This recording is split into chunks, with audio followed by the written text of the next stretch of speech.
Ce Christ, qui est semblable à un fils d'homme, est au milieu des chandeliers. Il est le Seigneur qui marche au milieu des 7 chandeliers d'or. Apocalypse 2. Cela nous montre que le Seigneur est face à face avec ses églises et qu'il les examine. Il n'est pas là pour recevoir l'adoration de son église, mais pour juger son église. Nous devons craindre le Seigneur, car c'est le moment où le jugement va commencer par la maison de Dieu. 1 Pierre 4, 17.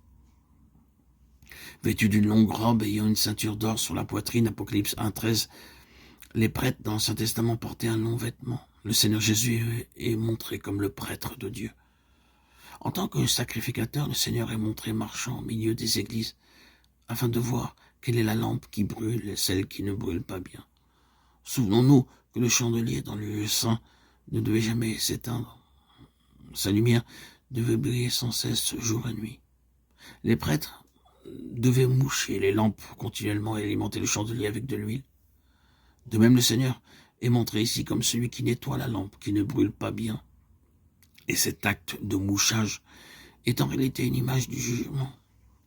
Christ marche donc au milieu des églises, accomplissant une œuvre de jugement. Et ce jugement s'exerce d'après la lumière de l'éternité. Tout d'abord, nous voyons Jésus comme le Seigneur de la grâce, et ensuite, nous le voyons comme le Seigneur qui juge. Mais ce jugement, décrit dans la vision de Jean, est le jugement du sacrificateur présenté par le mouchage des lampes. Cependant, le jour vient où les récompenses seront attribuées. Ce sera alors le jugement royal. Chaque enfant de Dieu devra un jour rencontrer la majestueuse sainteté du Seigneur, et en ce jour, il n'y aura plus aucune excuse. La lumière réduira tous les arguments et tous les raisonnements. La lumière tue, n'éclaire pas uniquement. La lumière mettra à nu la véritable nature des choses et extirpera tout ce qui est incompatible avec le Seigneur. Chaque fois que Dieu illumine, la vie naturelle de l'homme est détruite. Les gens peuvent invoquer beaucoup de raisons pour se défendre eux-mêmes. Cependant, on ne peut pas résister à la lumière du Seigneur.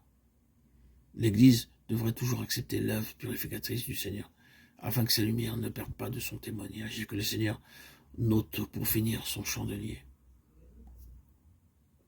Chaque enfant de Dieu devra un jour rencontrer la majestueuse sainteté du Seigneur.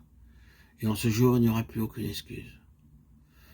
La lumière réduira tous les arguments et tous les raisonnements. La lumière n'éclaire pas uniquement, elle tue. La lumière mettra à nu la véritable nature des choses et extirpera tout ce qui est incompatible avec le Seigneur.